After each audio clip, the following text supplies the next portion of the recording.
வணக்கம் எல்லாரும் எப்படி இருக்கீங்க? நான் ரொம்ப நல்லா இருக்கேன். நீங்க எல்லாரும் நல்லா இருக்கீங்கன்னு நம்புறேன். தற்சார்பு வாழ்க்கை சேனல்ல உங்க எல்லாரையும் சந்திக்கிறதுல மகிழ்ச்சி.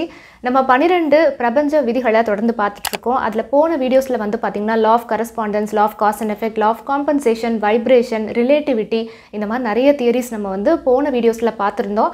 இன்னைக்கு நம்ம பார்க்க போற லா என்ன அப்படின்னு பாத்தீங்கன்னா லா ஆஃப் ரிதம், அதாவது தாள பிரபஞ்ச விதி அப்படிங்கறதா த லா ஆஃப் ரிதம் அப்படின்ற ஒரு விஷயத்தை பத்தி இன்னைக்கு பார்க்க போறோம். தாளம் அப்படின்னா அந்த மேள தாளங்கள், அதெல்லாம் முழங்குறது, இந்த சத்தங்கள், ஒலிகள் இதெல்லாம் சொல்றாங்க இல்லையா, மியூசிக். ஸோ அந்த மாதிரி நமக்கு வந்து ஒரு பாட்டில் எப்படி வந்து ஒரு ரிதம் வேணுமோ அந்த மாதிரி வாழ்க்கையிலையும் வந்துட்டு ஒரு பாட்டு மாதிரி ஒரு மியூசிக் மாதிரி அழகான ஒரு ரிதமில் தான் நம்ம இயங்கிட்டு இருக்கோம் அப்படிங்கிறத ரொம்ப சூப்பராக இந்த லாவில் சொல்கிறாங்க. ஸோ நம்ம லைஃப்பில் மட்டும் கிடையாது, இந்த பிரபஞ்சம் முழுக்க பார்த்திங்கன்னா ஒரு இசையோட ஒரு ஒத்திசைவாக அழகாக சுற்றி வரக்கூடிய கோள்களாக இருக்கட்டும், ஒவ்வொரு பிளானட்ஸோடைய அசைவுகள் எல்லாமே வந்து பார்த்திங்கன்னா ஒரு காஸ்மிக் நடனம் மாதிரி, ஒரு காஸ்மிக் மியூசிக் மாதிரி எல்லாமே ஒரு விதமான மேளதாளங்களோட நடந்துக்கிட்டு இருக்கு அப்படிங்கிறத சொல்கிறாங்க. அதாவது இந்த யூனிவர்ஸில் வந்து பார்த்திங்கன்னா நம்ம பூமி வந்து சூரியனை சுற்றி வலம் வருது, அதே மாதிரி நிலவு வந்து நம்ம பூமியை சுற்றி வருது. 24 மணி நேரம் தன்னைத்தானே பூமி சுற்றும் போது நமக்கு வந்து பகல் இரவு அப்படின்றது ஒன்று வருது. ஸோ இந்த பிரபஞ்சம் முழுக்க எதுவுமே வந்து பார்த்திங்கன்னா அப்படியே ஒரே இடத்துல இருக்கிறது கிடையாது. எல்லாமே ஒரு விதமான மாற்றங்களுக்கும் சுழற்சிகளுக்கும் உட்பட்டு தான் இருக்குது. அந்த மாற்றங்களை குறிக்கக்கூடிய ஒரு விதி தான் வந்து பார்த்திங்கன்னா த லா ஆஃப் ரிதம். ஸோ பிரபஞ்சம் முழுவதுமே எதுவுமே நிலையான ஒரு விஷயமா இல்லாமல் எல்லாமே மாறிக்கொண்டிருக்கக்கூடிய ஒரு அற்புதமான நிலையில்லாத தன்மையை உணர்த்துறது தான் இந்த விதி. இதே மாதிரி தான் நம்மளுடைய வாழ்க்கையிலையோ எதுவுமே வந்து பெர்மனன்ட் கிடையாது. இன்றைக்கி நமக்கு வந்து ஒரு எமோஷன்ஸோ தாட்ஸோ ஏதோ ஒரு விதமான சூழலில் நம்ம இருக்கோம் அப்படின்னா அதுவுமே நிலையானது இல்லை, எல்லாமே மாற்றத்திற்கு உட்பட்டது. இந்த மொமெண்ட் இருக்கக்கூடிய ஃபீலிங்ஸ் அடுத்த மொமெண்ட்டில் இருக்காது, எல்லாமே மாறிக்கிட்டே இருக்கும். அதே மாதிரி தான் லைஃப்பில் நம்ம சந்திக்கக்கூடிய ஒரு சில விஷயங்களும் நம்ம வந்து சில நேரங்களில் ரொம்ப நல்லா பர்ஃபார்ம் பண்ணுற மாதிரி இருக்கும், சில நேரங்களில் நமக்கு வந்து கொஞ்சம் டவுன் ஆகிற மாதிரி ஒரு ஃபீல் வரும். இதெல்லாமே இயற்கையானது தான், ஏன்னா பிரபஞ்சமே அப்படி தானே. அப்போ பிரபஞ்சத்தில் எல்லாமே அப்படி இருக்கும்போது மனுஷனுக்கும் அதே தானே இயல்பு. ஸோ அந்த ஒரு இயல்பு புரிஞ்சுக்கிட்டு நம்ம வாழ்க்கையில் இருக்கக்கூடிய மாற்றங்களை புரிஞ்சுக்கிட்டு அதில் ஏற்றுக்கொள்ளக்கூடிய ஒரு திறனோடு நம்ம இருக்கும்போது நமக்கு மன பிரச்சனைகள் அப்படிங்கிறது இருக்காது.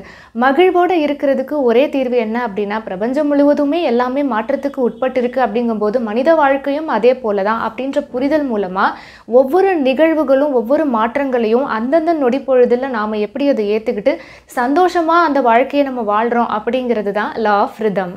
நம்மளோட வாழ்க்கையில் ஒரு சீசன் வரும். குழந்தை பருவம் அப்படிங்கும்போது எல்லா விதமான உதவிகளும் அரவணைப்பும் நமக்கு வந்து கிடச்சிருக்கும். ஸோ இந்த சீசனை விட்டு நமக்கு கொஞ்சம் வயதாகும் போது அடுத்த சீசன் ஒன்று தொடங்குது. அப்போ நாம் வந்து நமக்கு அப்புறம் வரக்கூடிய குழந்தைகளை நம்ம டேக் கேர் பண்ணக்கூடிய ஒரு தருணத்தில் நம்ம இருப்போம். அப்போது எப்பயுமே அந்த சின்ன வயசையே நினச்சிக்கிட்டு இந்த வயசில் நம்ம வந்து அழுதுகிட்டு புலம்பிக்கிட்டு வருத்தப்பட்டுக்கிட்டு இருந்தோம் அப்படின்னா அந்த முதிர்ச்சி அடைந்த அந்த வயதனுடைய அழகை நம்ம வந்து ரசிக்க முடியாமல் நம்ம தவறிடுவோம். ஆனால் இந்த மனம் என்ன பண்ணும் அப்படின்னா எப்பயுமே ஏதோ ஒரு ஃபேஸ் ஆஃப் லைஃப்பை மட்டும் அப்படியே அட்டாச் பண்ணிவிட்டு அன்னைக்கு நான் வாழ்ந்த வாழ்க்கை மட்டும்தான் எனக்கு பிடிச்சிருக்குது, நான் அதுலேயே தான் அட்டாச் பண்ணிகிட்ருப்பேன், இன்றைக்கி எனக்கு கிடச்சிருக்க இந்த சந்தோஷமான இந்த தருணங்களை நான் பார்க்குறதுக்கே விரும்பலை அப்படின்னு இந்த மனம் தான் என்ன பண்ணுதுன்னா நம்மளை கெடுக்குது. ஸோ எந்த ஒரு ஃபேஸ் ஆஃப் லைஃப்பையும் நம்ம வந்து பிடிச்சி வச்சுக்கவே முடியாது, ஏன்னா அந்த மாதிரி ஒரு ஃபேஸ் திரும்ப ரிப்பீட் ஆகாது.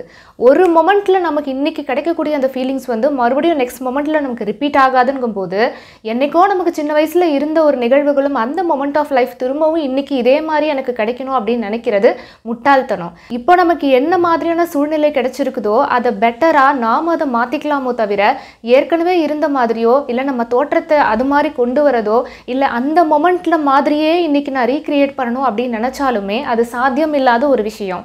என்னதான் நம்ம ரீக்ரியேட் பண்ணாலும் அந்த நேரம் அப்படிங்கிறது நிச்சயமா அதை திருப்பி நமக்கு எடுக்கவே முடியாது. அந்த போன வருடம் அப்படிங்கிறது மறுபடியும் நம்மளால கொண்டு வர முடியுமா அப்படின்னா டைம் டிராவல் பண்ணி பின்னோக்கி போகிறதுக்கான வாய்ப்புகள்லாம் நமக்கு கிடையாது. ஸோ நம்மளுடைய செல்கள்லையும் சரி நம்மளுடைய உடல்லையும் சரி நிறைய மாற்றங்கள் நம்ம வந்து சந்திச்சுக்கிட்டு தான் இருப்போம்.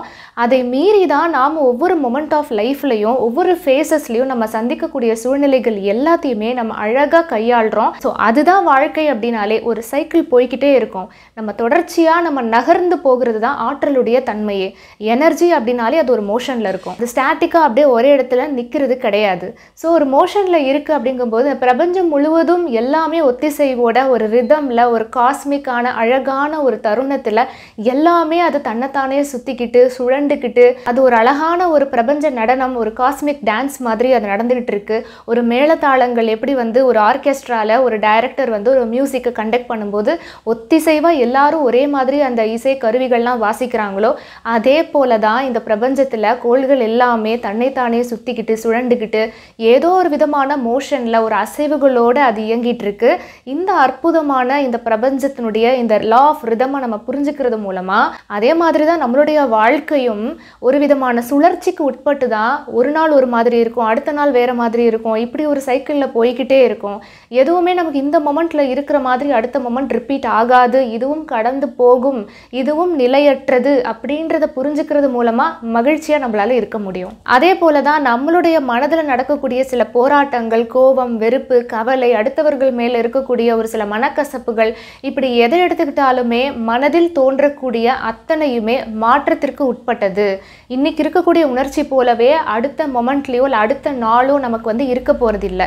இன்னைக்கு ஒருத்தர் மேலே ஒரு கோபம் வருது அப்படின்னா கடைசி வரைக்கும் அப்படியே தான் இருக்குமான்னு கேட்டால் நம்மளால் அதுக்கு உத்தரவாதம் கொடுக்க முடியாது, கேரண்டி கிடையாது. எப்போ வேணாலும் நம்ம மனசு வந்து மாறலாம். ஒருத்தர் மேலே இருக்கக்கூடிய அன்பு அதே போல் நீடிக்குமா அப்படின்னா அதுக்கும் கேரண்டி கிடையாது. அவங்க நடந்துக்கக்கூடிய விதத்தினாலையும் அல்லது நாம் அவங்கக்கிட்ட வச்சுருக்கக்கூடிய அன்பின் அந்த தரத்தை பொறுத்தும் அதுவும் மாறுபடலாம். அதனால் எதுவுமே நம்ம வந்து கேரண்டியும் கொடுக்க முடியாது, அடுத்த மொமெண்ட் எப்படி இருக்கும் அப்படிங்கிறத நம்ம கெஸ் பண்ணவும் முடியாது. அதனால் அந்தந்த நொடி பொழுதில் அந்தந்த மொமெண்ட்டில் நம்ம மகிழ்ச்சியாக சந்தோஷமாக ஏற்றுக்கிட்டு இன்றைக்கி இது கிடச்சிருக்கு அப்படின்னா சந்தோஷம், அது கிடைக்காம போகிற அந்த தருணத்தையும் ஏற்றுக்கொண்டு ஓகே இதுவும் கடந்து போகும் அப்படிங்கிறது தான் லா ஆஃப் ரிதம். இந்த மாதிரி நம்ம அந்த தாள பிரபஞ்ச விதியை புரிஞ்சுக்கிட்டு அந்த ஏற்றுக்கொள்ளக்கூடிய ஒரு திறன் வந்ததுக்கப்புறம் பார்த்தீங்கன்னா நம்மளோட வைப்ரேஷனல் ஸ்டேட்லேயே வந்து பார்த்திங்கன்னா ஒரு விதமான ஒரு அப்கிரேடேஷன் நடக்கும். அதாவது நம்ம வந்து ஹையர் வைப்ரேஷனில் நம்ம இயங்க ஆரம்பிப்போம். நமக்கு எப்பயுமே நம்மளோட அதிர்வுகள் வந்து உயர்ந்ததாக ஹையராக இருக்கும்போது தான் நமக்கு நல்ல விஷயங்களை அட்ராக்ட் பண்ண முடியும். ஸோ இதுவும் கடந்து போகும், எல்லாமே உள்ள சமநிலையோட ஒரு இக்வானிமஸ் ஸ்டேட்டில் நம்மளுடைய மைண்டை நம்ம வச்சுருந்தோம் அப்படின்னா சுற்றி நடக்கக்கூடிய விஷயங்கள் எதுவுமே நம்மளை பாதிக்காது. அது வந்து கஷ்டமானதாக இருந்தாலும் சரி, துன்பம் கொடுக்கக்கூடியதாக இருந்தாலும் சரி, கோபமாக இருந்தாலும் சரி, மற்றவங்க மேலே இருக்கிற வெறுப்பு எதுவாக இருந்தாலுமே, அது சந்தோஷமான நிகழ்வுகளாக இருந்தாலுமே நமக்கு மனம் வந்து அதுக்குள்ளே போய் அட்டாச் ஆகணும், அதை பிடிச்சு வச்சுக்கிட்டு அதுலேயே நம்ம வந்து அப்படியே தொங்கிக்கிட்டு இருக்கணும் அப்படின்ற அவசியம் இல்லை. எல்லாமே மாற்றத்திற்கு உட்பட்டது, இதுவும் கடந்து போகும், எதுக்கு இதை நம்ம வந்து பிடிச்சி வைக்கணும் அப்படின்னு அடுத்தடுத்த மொமெண்ட்டுடைய அழகை பார்க்குறதுக்கு நம்ம வந்து தயாராகிடுவோம். அதுக்காக எதையுமே நம்ம வந்து ரிஜெக்ட் பண்ணல. எனக்கு சந்தோஷம் கிடைக்குதா, இல்லை இல்லை இதுவும் மாறக்கூடியது, இதுவும் கடந்து போகக்கூடியது, அதனால நான் ஏற்றுக்கலை அப்படின்னு சொல்ல வரலை. எல்லாமே மாற்றத்திற்கு உட்பட்டது. அந்த நொடிப்பொழுதில் நான் சந்தோஷத்தை அனுபவிச்சுக்கிறேன், அக்செப்ட் பண்ணிக்கிறேன். அடுத்த மொமெண்ட்டில் எனக்கு எப்படி இருக்கும்னு இந்த மொமெண்ட்டில் உட்காந்து நான் யோசிக்கலை. ஏன்னா அப்படி யோசித்தோம் அப்படின்னா இந்த மொமெண்ட்டை நம்ம மிஸ் பண்ணிவிடுவோம். அடுத்து என்ன நடக்க போகுது, 10 நாள் கழிச்சு இது கிடைக்குமா கிடைக்காதா அப்படின்னு நம்ம யோசிக்கும் போது இன்றைக்கி கிடைச்ச விஷயங்களை நம்மளால் முழுமையாக கான்சென்ட்ரேட் பண்ணி அதை நம்மளால் அனுபவிக்க முடியாத ஒரு சூழ்நிலை வருது. ஸோ மொத்தத்தில் வந்து பார்த்திங்கன்னா go with flow of rhythm. எதுவுமே அடுத்ததை பற்றி யோசிக்காமல் ஒரு ஃப்ளோவில் போனோம் அப்படின்னா அதில் ரொம்ப சந்தோஷமாக இருக்கும். நம்ம எதிர்த்து போயிட்டு ஒரு ரெசிஸ்ட் பண்ணி எனக்கு இது வேண்டாம், நான் இதை வந்து சூஸ் பண்ண மாட்டேன், எனக்கு இது பிடிக்கல அப்படின்னு ஒரு கணத்துலையும் நாம் வந்து ரெசிஸ்ட் பண்ணும்போது தான் நமக்கு வந்து சஃபரிங் அப்படிங்கிறதே உருவாகுது. ஸோ இந்த லா ஆஃப் ரிதம் வச்சு கார்ல் ஜங் அப்படின்ற ஒரு சைக்காலஜிஸ்ட் ரிசர்ச் பண்ணியிருக்காங்க. அதில் கலெக்டிவ் கான்ஷியஸ்னஸ் அப்படின்ற ஒரு சப்ஜெக்டில் அவர் பண்ண ரிசர்ச்சில் எப்படி மனிதர்களுக்கு அவங்களுடைய உணர்ச்சிகள், அவங்களுக்கு வரக்கூடிய எண்ணங்கள், இது எல்லாமே ஒவ்வொரு நொடி பொழுதுமே மாறிக்கிட்டே இருக்குது. அந்த எமோஷன்ஸ்லேயும் மாற்றங்கள் இருக்குது, அவங்களுக்கு வரக்கூடிய எண்ணங்கள்லேயும் சில மாற்றங்கள் இருக்குது அப்படிங்கிறத அந்த ரிசர்ச்சில் அவர் சொல்கிறாரு. ஸோ இதன் மூலமாக எல்லாமே அவங்களுக்கு வந்து மாற்றத்திற்கு உட்பட்டது தான். ஒரு மாதிரி ஒரு சைக்கிள் மாதிரி தான் போயிட்டுருக்கும். திடீர்னு லோ ஆகும், திடீர்னு ஹை ஆகும், ஒரு மாதிரி பேலன்ஸ்டாக சம்டைம்ஸ் ஃபீல் ஆகும். ஸோ இது மாதிரியான மாற்றங்கள் அப்படிங்கிறது வந்து மனதினுடைய இயல்பு தான். அதை வந்து நம்ம புரிஞ்சுக்கிட்டு அக்செப்ட் பண்ணிக்கணும் அப்படிங்கிறத சொல்கிறாங்க.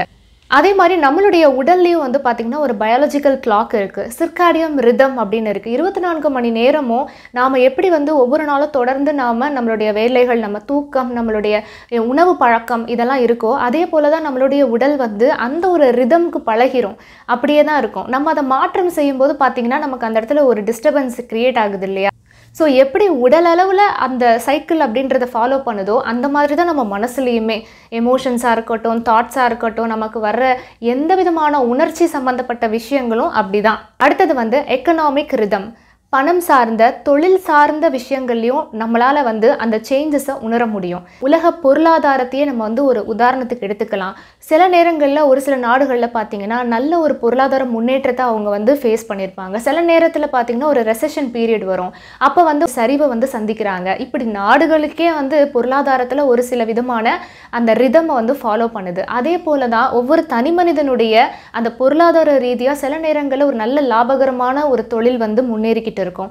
சில சமயங்களில் அந்த இடத்துல ஒரு சரிவு ஏற்படுது. ஸோ அதுக்கப்புறம் மறுபடியும் அந்த பிஸ்னஸ் வந்து நல்லபடியாக டெவலப் ஆகி போகுது. அதே மாதிரி தான் இன்னோவேஷன்.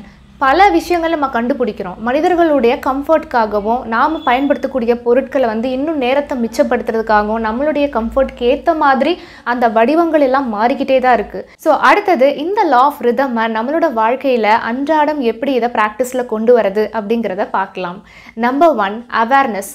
நமக்கு உள்ளேருந்து வரக்கூடிய எண்ணங்கள் என்ன மாதிரி இருக்குது, நாம் எதை யோசிக்கிறோம், நமக்குள்ளே என்ன மாதிரி உணர்ச்சிகள் வருது, மற்றவர்களை பற்றி நமக்கு என்ன கருத்து இருக்குது, நம்ம நிறைய ஜட்ஜ்மெண்ட் பண்ணுறோமா, இப்படி நம்மளை பற்றி நாமளே ஆராய்ச்சி பண்ணுறது அப்படிங்கிறது அவேர்னஸ் அப்படின்ற இந்த டெக்னிக் மூலமாக நம்மளால் பண்ண முடியும். இது ஏன் பண்ணணும் அப்படின்னா அப்போ தான் நம்மளோட மொமெண்ட் டு மொமெண்ட் என்ன மாதிரி நம்மளுடைய எண்ணங்களும் உணர்ச்சிகளும் மாற்றம் அடையுது. அதே போல் நம்மளுடைய எனர்ஜி லெவல்லையும் நம்ம அவேர்னஸாக கவனித்து பார்க்கலாம். காலையில் கொஞ்சம் சுறுசுறுப்பாக இருக்கிற மாதிரி இருக்கும், கொஞ்சம் இரவு நேரம் அப்படியே போகும்போது பார்த்திங்கன்னா ஒரு டயர்ட்னஸ் வரும். ஸோ இந்த மாதிரி தான் நம்மளுடைய உணர்ச்சிகளாக இருக்கட்டும், நம்மளுடைய எனர்ஜி லெவலாக இருக்கட்டும், எல்லாமே பார்த்திங்கன்னா ஒவ்வொரு காலகட்டத்திலையும் கொஞ்சம் ஒரு மாற்றங்கள் அப்படிங்கிறது இருக்கும். மைண்ட்ஃபுல்லாக அதெல்லாம் நம்ம கவனிக்க ஆரம்பிக்கிறோம். ஒவ்வொரு தருணங்களையும் ஒவ்வொரு மொமெண்ட்லேயும் அந்த நடக்கக்கூடிய அழகான மாற்றங்கள் எல்லாத்தையும் நம்ம வந்து கவனிக்கும் போது நம்ம சேடாக ஃபீல் பண்ணும்போது அதுலேயே நம்ம உட்காரவும் மாட்டோம். ரொம்ப சந்தோஷமான தருணம் வரும்போது அதவே நம்ம பிடிச்சி வச்சுக்கிட்டு அப்படியே நம்ம கனவு கண்டுட்டு இருக்க மாட்டோம். அடுத்தடுத்த மொமெண்ட்டில் நமக்கு என்ன அந்த மாதிரி சந்தோஷமாக ஒரு தருணத்தை ரசிக்கிற அளவுக்கு நமக்கு என்ன இருக்குது அப்படிங்கிறத பார்க்க ஆரம்பிச்சிருவோம். அடுத்து 2வது இன்டென்ஷனல் பாசஸ். இந்த பயிற்சி என்னன்னு பார்த்தீங்கன்னா, நீங்கள் என்ன வேலை செஞ்சுட்டு இருந்தாலும் சரி, நீங்கள் எவ்வளோ பிஸியாக இருந்தாலும் சரி, நீங்கள் ஒரு நிமிஷத்துக்கு பண்ணுற எல்லாத்தையுமே அப்படியே ஸ்டாப் பண்ணிவிட்டு ஸ்டில்னஸ்க்கு கொண்டு வரணும். கம்ப்ளீட்டாக எல்லாத்தையும் ஸ்டாப் பண்ணிவிட்டு உங்களை சுற்றி என்ன நடந்துகிட்ருக்கு, நாம் என்ன பண்ணிகிட்ருக்கோம் அப்படின்றத மைண்ட்ஃபுல்லாக கவனிக்கணும். அதாவது அந்த மொமெண்ட்டில் உங்களை சுற்றி என்ன நடந்துட்டுருக்கு, யார் இருக்காங்க, நீங்கள் எங்கே இருக்கீங்க, நீங்கள் என்ன வேலை பார்த்துட்ருக்கீங்க, விழிப்புணர்வோட மைண்ட்ஃபுல்லாக இருந்து கவனிக்கிறீங்க. அவ்வளோதான். ஒரு நிமிஷம் எல்லாத்தையும் நிறுத்திடுறீங்க. ஸோ இந்த இன்டென்ஷனல் ப்ராசஸ் வந்து பார்த்திங்கன்னா உங்களுக்கு எனர்ஜெட்டிக்காக அடுத்து வேலை செய்கிறதுக்கு ஹெல்ப் பண்ணும். ஏன்னா தொடர்ந்து ஒரு மிஷின் மாதிரி நம்ம வேலை பார்த்துட்டு இருந்தோம் அப்படின்னா அதில் வந்து ஒரு சின்ன ரெஸ்ட்டுங்கிறது வேணும். அதே சமயத்தில் நம்ம வந்து ஹேபிச்சுவலாக மிஷின் மாதிரி இல்லாமல் நான் இதை செஞ்சிட்ருக்கேன் அப்படின்னு தன்னுணர்வோடு செய்யும்போது அந்த இடத்துல விழிப்புணர்வு அதிகரிக்கும் போது நீங்கள் பண்ணுற எந்த ஒரு வேலையுமே வந்து ஒரு டயர்ட்னஸ் அப்படிங்கிறதே வராது. ரொம்ப கஷ்டப்பட்டு பண்ணுற மாதிரி இருக்காது. அந்த 1 மினிட்ல மறுபடியும் உங்களுக்கு பிரபஞ்ச சக்தி அதிகரித்து எனர்ஜெட்டிக்காக ஃபீல் பண்ண ஆரம்பிச்சிருவீங்க. அதுக்கப்புறம் இன்னுமே உங்களுக்கு வந்து கவனமாக செய்யக்கூடிய திறமை அப்படின்றது அதிகரிக்கும். அடுத்து நம்பர் 3, அடாப்டபிலிட்டி. ஸோ எல்லாமே மாற்றத்திற்கு உட்பட்டது அப்படின்ற அந்த புரிதல் வந்த பிறகு ஃப்ளெக்சிபிளாக ஒவ்வொரு சூழ்நிலைகளையும் கையாளக்கூடிய அந்த திறமை வரும். அதாவது மியூசிக்கில் எப்படி வந்து ஒரு பீட்டுக்கு ஒரு அழகு இருக்குல்ல, அந்த மாதிரி தான் ஒரு மொமெண்ட்டுக்கும் நம்மளோட லைஃப்பில் வந்து ஒரு பியூட்டி இருக்குது அப்படிங்கிறத பார்க்க முடியும். ஸோ இன்றைக்கி நம்ம லா ஆஃப் ரிதம், அதாவது தாள பிரபஞ்ச விதி அப்படின்ற இந்த கான்செப்டில் மாறக்கூடிய தன்மையை பற்றி நம்ம தெரிஞ்சுக்கிட்டோம். எதுவுமே இங்கே நிலையானது இல்லை, எல்லாமே மாற்றத்திற்கு உட்பட்டது. நாம் வந்து உள்ள சமநிலையோட அந்தந்த மொமெண்ட்டில் இருக்கக்கூடிய அழகை ரசித்து அதில் நாம் வந்து ஒரு சந்தோஷமான தருணங்களை நம்ம கிரியேட் பண்ணிக்கணும் அப்படின்ற இந்த அற்புதமான இந்த லா ஆஃப் ரிதம் அப்படிங்கிறத இன்றைக்கி நம்ம வந்து பார்த்தோம். ஸோ இன்னும் தொடர்ந்து இருக்கக்கூடிய லாஸ் எல்லாமே நம்ம நெக்ஸ்ட் வீடியோஸில் பார்க்கலாம். மீண்டும் இதே போல் ஒரு சூப்பரான வீடியோவில் உங்கள் எல்லாரையும் சந்திக்கிறேன். நன்றி. வாழ்க வளமுடன்.